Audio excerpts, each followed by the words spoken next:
Bienvenue au cœur du crime, un podcast issu des archives d'Europe 1. Savez-vous que plus d'un tiers des crimes et délits commis en France sont traités par la gendarmerie nationale? Je m'appelle Yann Kermadec. Je suis commandant de gendarmerie. Je dirige une section de recherche dont la mission essentielle est une mission de police judiciaire.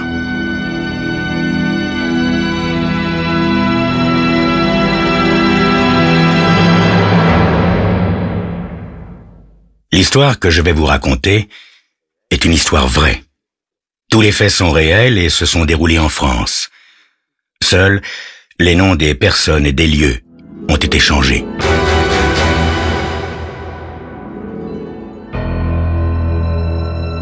Une fois le travail terminé, la plupart d'entre nous ont un hobby. Mais je n'échappe pas à la règle. Mon hobby à moi est pour le moins assorti à ma profession. Oui, en effet, je suis docteur en criminologie et détective privé à mes heures perdues.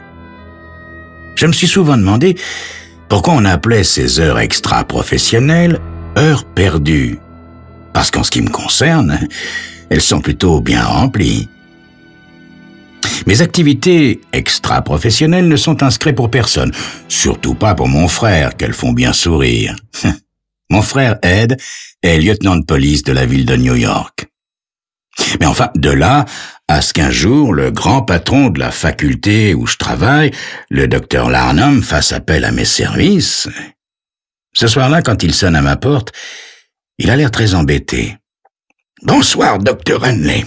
Je me suis permis une petite visite. J'espère qu'elle ne vous dérange pas. » Si elle ne me dérange pas, elle me surprend plutôt. « Non, au contraire, docteur. Prenez la peine d'entrer, je vous prie. » « Voilà, docteur Hanley.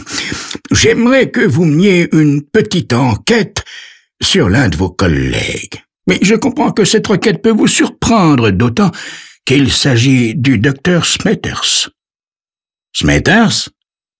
Le prix Nobel de psychologie? Celui que vous avez fait entrer à si grands frais à l'université? » Larnham hoche la tête en regardant son verre. « Je sais, docteur Hanley.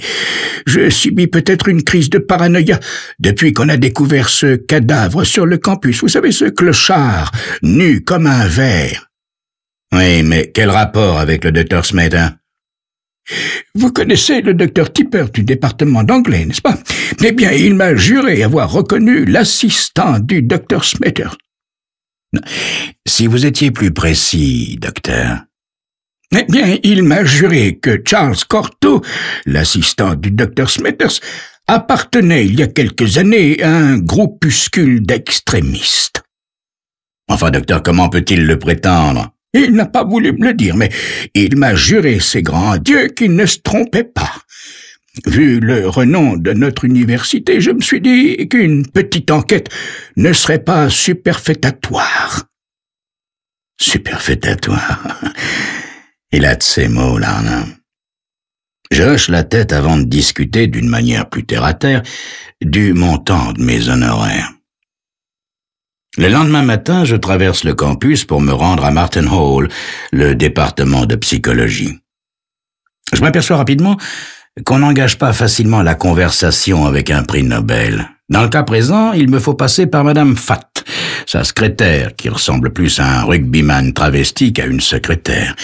Comme je m'y attendais, elle me signale que le docteur Smethers et le docteur Corto, son assistant, n'ont pas le temps d'accorder le moindre rendez-vous. Bien. Dans ce cas, fais-je en la quittant. Je sais que Smethers a ses bureaux et ses laboratoires au dernier étage. Mine de rien, j'emprunte l'escalier de service et je sors au 4e dans un petit vestibule barré d'une porte en acier avec la mention « Interdit à toute personne non autorisée ». Ben voyons. Je sors de ma poche un jeu de rossignol et m'active sur la serrure qui s'ouvre à la 3e tentative. Je suis surpris de constater que tout est insonorisé. L'intérieur de la porte, les murs, le plafond. Curieuse dépense pour un département de psychologie. Les travaux sur les aberrations mentales ne font pas tant de bruit. J'emprunte un escalier et je me trouve au bout d'un long corridor avec des bureaux vitrés d'un côté et des portes fermées de l'autre. Je pousse une des portes et entre dans un vaste laboratoire, insonorisé bien entendu.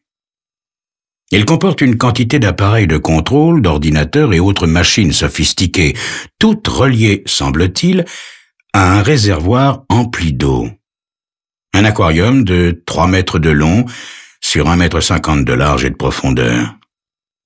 Des électrodes sont encastrées dans la paroi de verre et des sangles de caoutchouc noir flottent à la surface de l'eau. Je suis perdu dans mes réflexions quand j'entends claquer une porte au fond du couloir. Inutile de tenter de me cacher. Je sors du labo et aperçois le docteur Corto qui me regarde la bouche ouverte. Je me contente de lui faire un petit signe amical avant de regagner l'air libre et de retourner à mon bureau, attendre la visite inévitable de Smethers. Effectivement, il frappe à ma porte dans la demi-heure qui suit. Il est furieux. « Que faisiez-vous dans mon bureau, Dr. Hanley ?»« Je voulais vous voir pour une consultation, docteur. De grâce, ne grondez pas, Madame Fatt, la porte était ouverte. Si vous désirez porter plainte, n'hésitez pas. Le docteur Larnham, notre doyen, aimerait sans doute savoir ce que vous faites de si important pour le protéger par une porte d'acier. » Ma tirade leur refroidit. « Je n'ai guère de temps à gaspiller à cela. Je vous conseille toutefois de ne jamais plus agir de la sorte. Jamais, m'entendez-vous » dit-il avant de me quitter, rouge de colère. Après son départ, je téléphone au docteur Larnham. « Docteur, quel est au juste l'objet des recherches du docteur Smethers ?»« Il a réalisé des expériences d'avant-garde sur la privation sensorielle. »« Quoi? Supprimer tous les sens chez l'homme? L'ouïe, la vue, l'odorat? » Oui, c'est bien cela, et en déterminer les effets. La NASA s'intéresse à ces travaux, d'ailleurs. Dites-moi, où exerçait-il avant de venir ici? L'Institut Plett, près de Boston. Mais comment se fait-il qu'il ne l'ait pas gardé? Les prix Nobel ne courent pas les rues. Je n'en sais rien, murmure Larnham après un long silence. Il avait d'excellentes lettres de recommandation et son prix Nobel. J'essaie de joindre le docteur Tipper pour en apprendre plus long, mais on m'informe qu'il est parti ce matin pour un long week-end. C'est alors que je pars à la recherche de John Julian Crerin, un étudiant en psychologie avec lequel j'ai de fort bons rapports. Comme prévu, il est à la bibliothèque. Smethers s'est montré en tout et pour tout une seule fois à un de nos séminaires, m'apprend-il.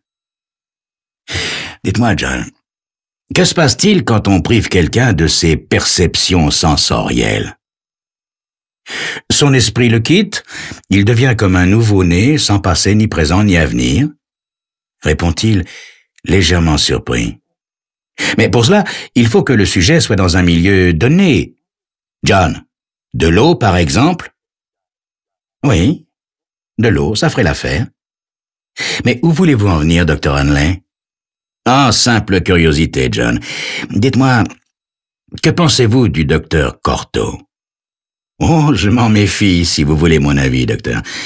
Vous avez entendu parler de ce pauvre clochard du Bois-Brun, trouvé mort sur le campus? Eh bien, figurez-vous que je l'ai croisé un jour à Martin Hall, précisément en compagnie du docteur Corto. Bizarre, non? Ouais, bizarre, en effet. À tel point que je retourne au bureau téléphoner à mon frère, lieutenant de police au commissariat du 87e. « Je suppose que t'as besoin d'un tuyau !» grommelle-t-il d'emblée. « Tout juste, Auguste. De préférence pas crevé. Dis-moi, qu'est-ce que tu sais du clochard trouvé mort sur le campus? »« Un instant, petit frère, » dit-il en enclenchant son ordinateur. « Voyons. Bayard Manning, seule adresse connue, un asile de nuit du Bois-Brun. Alcoolique invétéré, cirrhose et cerveau atteint. Ah, il y a un fait curieux. Le légiste spécifie qu'il n'avait pas bu une goutte d'alcool depuis au moins 1 mois, qu'il avait séjourné dans l'eau avant sa mort et qu'il tenait un tube à transistor quand il a été tué. De plus, ses tympans étaient crevés. Mon frère Ted m'apprit également qu'une enquête superficielle menée après sa mort avait révélé que, depuis 1 mois également, On ne l'avait pas revu dans ses bars de prédilection. Est-il utile de préciser que j'ai ma petite idée là-dessus, comme vous le constaterez dans quelques instants.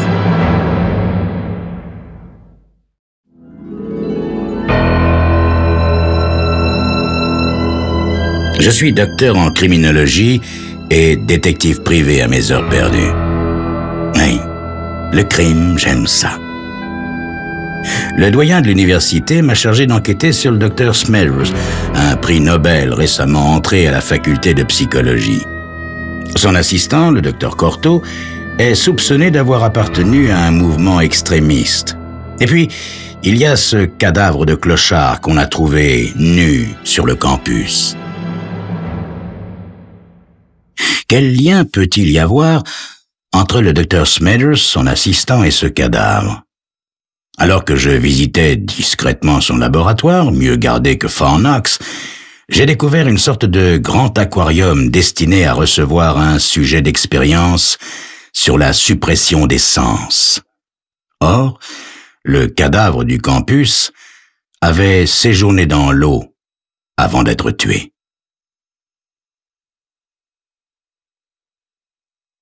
Je passe un dimanche agité à essayer de lire le New York Times et à regarder les avions dans le ciel. Mon dossier s'étoffe. J'ai tissé autour de Smethurst une toile d'araignée qui se resserre de plus en plus. Une chose me chiffonne cependant. Pourquoi diable un prix Nobel risquerait-il son avenir et sa réputation en mettant le doigt dans un engrenage qui pourrait le détruire? Je décroche le téléphone et appelle le docteur Tipper, dans l'espoir qu'il soit rentré de son week-end. N'est-ce pas lui qui a affirmé que le docteur Corto, l'assistant de Smethurst, avait fréquenté des mouvements extrémistes? Ça ne répond pas, mais il est possible qu'il ait décroché son poste. Aussi, je fais une petite pointe jusque chez lui. En arrivant, je suis agréablement surpris de voir sa voiture garée devant sa maison. Mais mon plaisir se transforme rapidement en inquiétude alors que personne ne répond à mes coups de sonnette. Je sors mes fausses clés et ouvre la porte. Le docteur Tipper n'est allé nulle part en week-end. Il n'a même pas quitté son cabinet de travail où il gît, la nuque brisée. Possible qu'il ait surpris un cambrioleur étant donné que la maison est mise à sac. Remarquez, honnêtement, j'en doute. Un quart d'heure plus tard, mon frère débarque avec ses hommes et cherche tout naturellement à me cuisiner.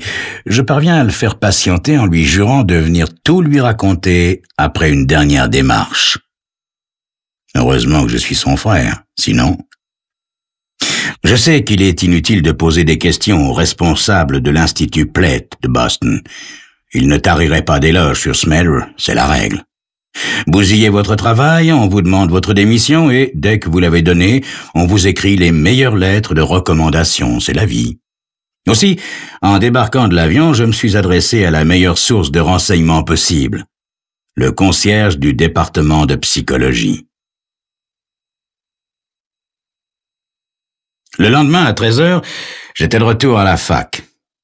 Il est temps que je fasse un rapport à mon frère sur la tempête qui se prépare. Je laisse un message à son bureau en lui demandant de passer dans 1 heure. Madame Fatt, la secrétaire, est à son poste, plus imposante que jamais. « Je vous ai dit que le docteur Smethurst n'accordait pas de rendez-vous, » dit-elle sans lever les yeux du clavier de sa machine à traitement de texte. « Eh bien, je pense qu'il va faire une entorse à ses habitudes, madame. Dites-lui que je reviens de l'Institut Platt. » Elle décroche le téléphone intérieur en renâclant, mais son visage change plusieurs fois de couleur tandis qu'elle écoute. « Le docteur Smethurst vous prie de le rejoindre dans son laboratoire, docteur. » La porte d'acier n'est pas verrouillée. Je la pousse et monte l'escalier insonorisé.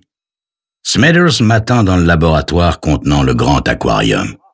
« Vous êtes au courant, docteur Hanley? »« Oui, docteur Smethurst. Je sais que des pressions ont été exercées sur vous pour vous obliger à quitter l'Institut Platt. Vous avez réalisé des expériences légalement et médicalement interdites. Pourquoi vous acharnez sur moi, docteur Hanley? » Je lui montre ma licence de détective. J'ai été engagé pour enquêter sur vous, Dr. Smithers. Inutile de me demander qui. Secret professionnel. Des imbéciles, tous! Je suis sur le point de faire une découverte capitale et on ne peut pas me laisser travailler en paix!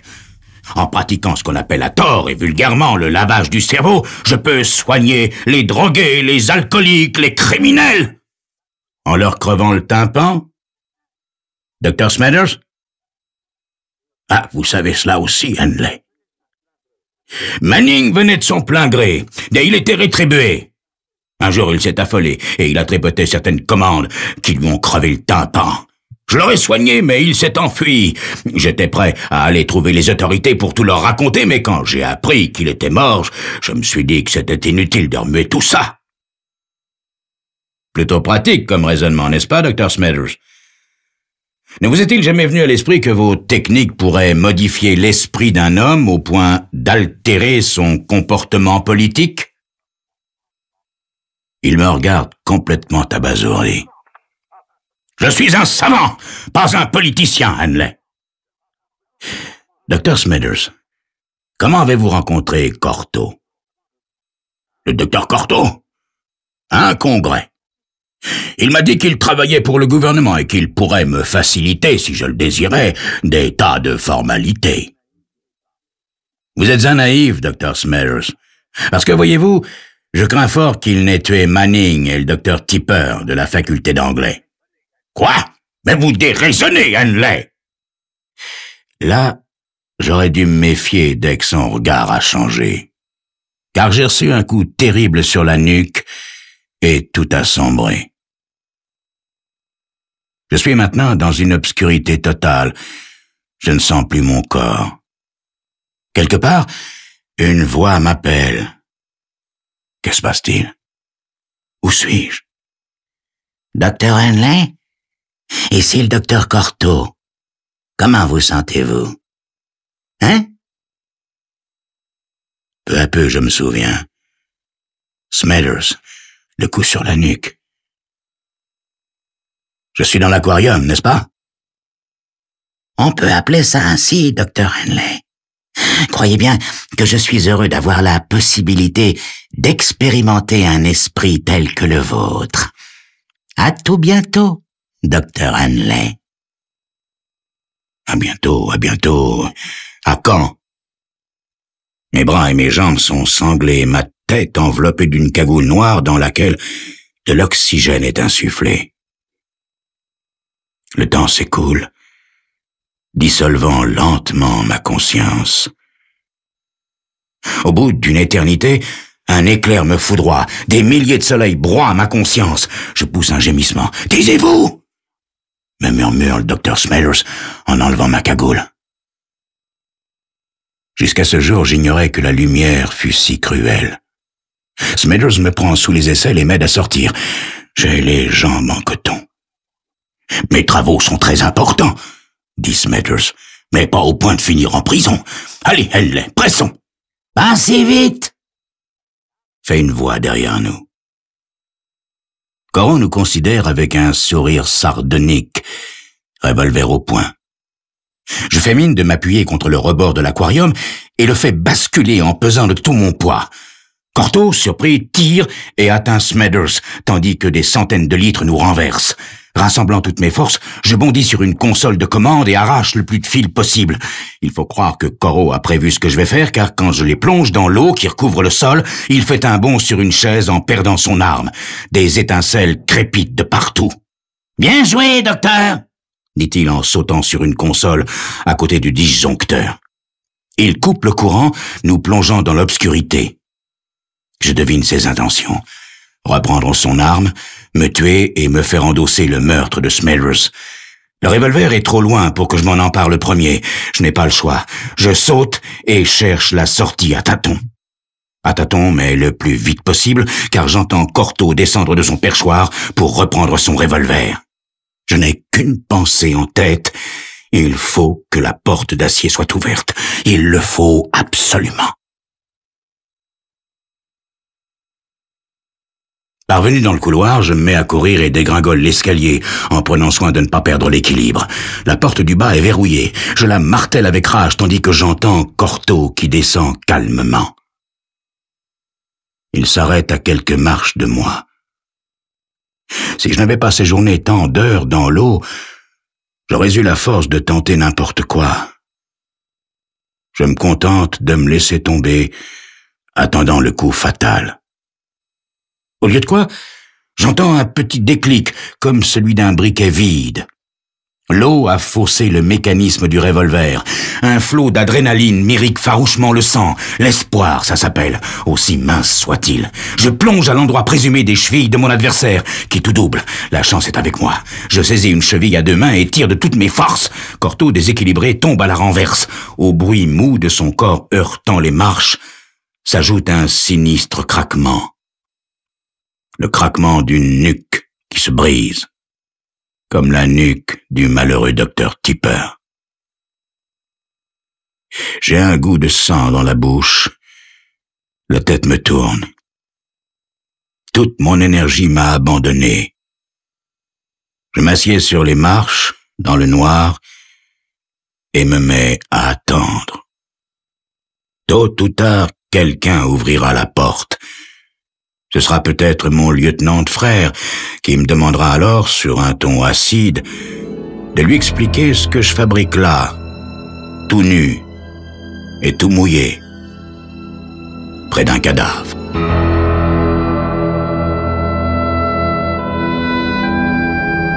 Vous venez d'écouter Au cœur du crime, un podcast issu des archives d'Europe 1. Réalisation, Julien Tarot. Production, Romy Azoulay. Patrimoine sonore, Sylvaine Denis, Laetitia Casanova et Antoine Reclus. Promotion, Marie Corpet. Au cœur du crime est disponible sur le site et l'appli Europe 1. Écoutez aussi l'épisode suivant en vous abonnant gratuitement sur votre plateforme d'écoute.